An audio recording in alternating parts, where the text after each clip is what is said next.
I first of all, I would like to thank CGR for inviting me and to inaugurate this Earth Center. It is really, I was very happy that in just 2-3 years, you are able to have a center, Earth Center, where you are practically going to do things, like programs, organizing programs of the school children and various other sensitization program. So this is a wonderful thing, because when frankly, let me tell you that when I came over there, at that time, it was that place, so I was little hesitant, that will it be possible? But you could make it. And that is a wonderful thing, And I congratulate you for all this, what you have done. And it is not, you are not doing for yourself. You are doing this for today's and for tomorrow's generations, future generations, and for the protection of environment. It is a great thing. And it is not there that yes, you have to be yogi, you have to become wear the saffron clothes and all that and do things, there is no need for that. It is a practical approach what you are taking, and I congratulate to you, both of you, for this. As far as this the decade is concerned, I was reading the other day that what is this. Let me be, don't feel that I'm pessimist, I'm all the time optimist, but at the same time, I feel a pessimist because in this world, we have created bodies like UN, one of the highest body, which can really steer the whole ship, But unfortunately, the political leaderships in different countries, they are not bothered about that. Whatever has been written in these things, in the Rio conference and later on all those from Rio to today, whatever has been done, I did take the help of these conferences and the agendas and everything. And I did argue these cases, making them the foundations and all that. But very frankly, if you see that, yes, were they, have this been achieved? Very little has been achieved.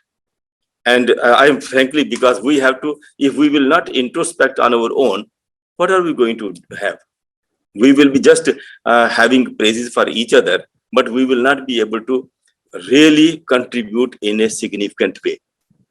So, my friends, now the time has come that no, we have not to keep sleeping. We have to really work.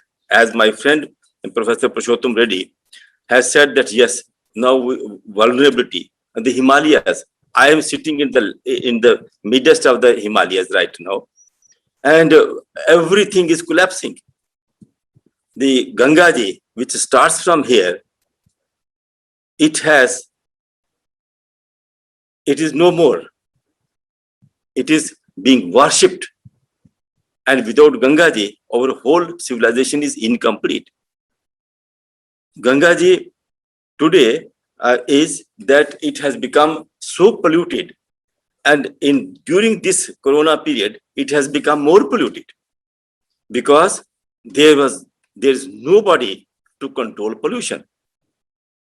Authorities are sleeping, and then the latest, you might have seen that how that hundreds of the dead bodies, they were found buried in various places and all that, and floating in them, and they were most of them maybe the coronavirus patients, people, those who suffered there and who died.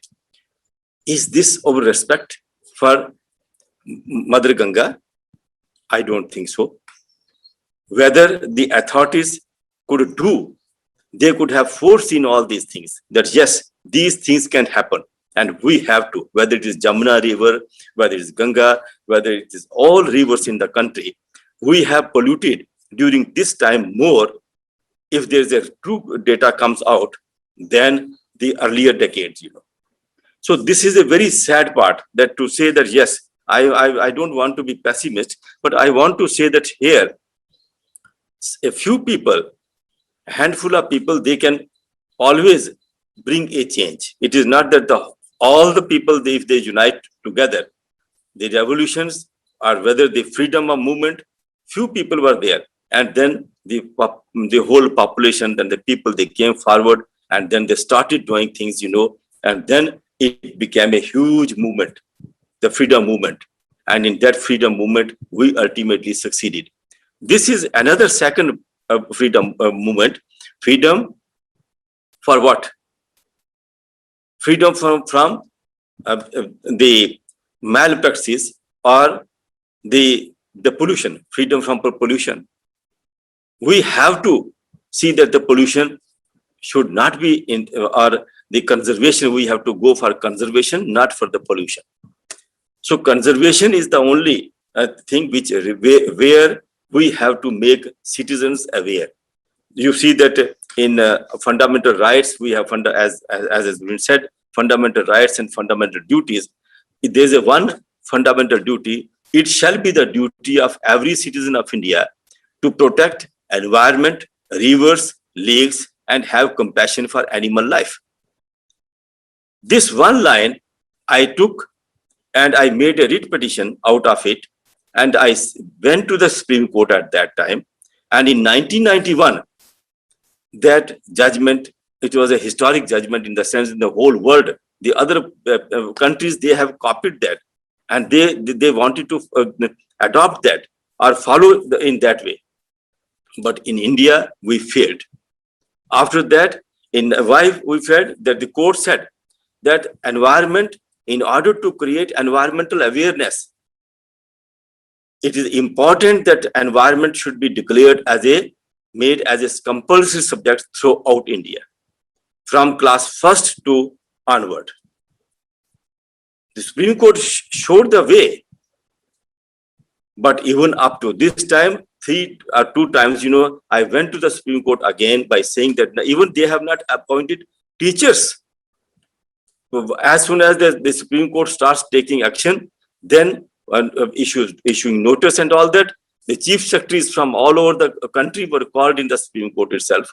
On 1 or 2 occasions, they gave affidavits and they apologized from the court. No, we are going to do all these things. But ultimately, if whatever has been done, it is not even a half approach, half. So if that would have been done, there would not have been much problems in this country. Today, if you see that how many cancer rates are there in the country, maybe we want that the India should become a cancer hospital, or a heart diseases, or so many other waterborne diseases which the people are suffering. We are not careful. No political system, no political leaders, or the governments, the bureaucrats, they are thinking on these lines. That yes, why we are running for the more and more hospitals? We should see that if the environment is protected, then in that situation, fully clean water is provided to the people, wholesome food is given to the people, and then the fresh air to breathe. If these 3 things are given, then of course we don't need hospitals at all. If we need, yes, people have to be sick again in that way, because it is a life, it is the aging process, in so many things it can happen. But that is not the way, that is a separate way of looking at, but not the conserving the nature. If we conserve the nature, then we don't need more hospitals in the country. So you can think in that way, that yes, if we have all the fresh things, fresh air, the water is clean, and then all those resources are there, what we need then? We don't need too many things, So the people, because generally what you see, that the people in this country, we can't give cars to everybody in the country. Or we can't provide the helicopters which the people are having, or all the planes they are having. We can't give it to them. They have to be taught that, yes, if you need all these things, the three things, the fresh air to breathe, clean water to drink, and then a wholesome food to eat, and a reasonable shelter. It is not that they have to go for palatial buildings, they should not. But are we caring? We are not thinking in that way. That model is totally different. So now this, I was reading this, decade, that this is this year, 21 years, 10 more years to restore the environment. So whatever, so if we lose these 10 more years, so it means 10 more years are only for the survival. If we don't do this even 10 years period, if we don't control, if we don't restore the ecology, then it means we are gone. This is a hidden word within in the UN itself, what the articles are coming and all that. So they have assessed in a way that yes, we have a time of 10 years. So if we have a time of 10 years, then in that situation, are we still prepared for that? We are not prepared.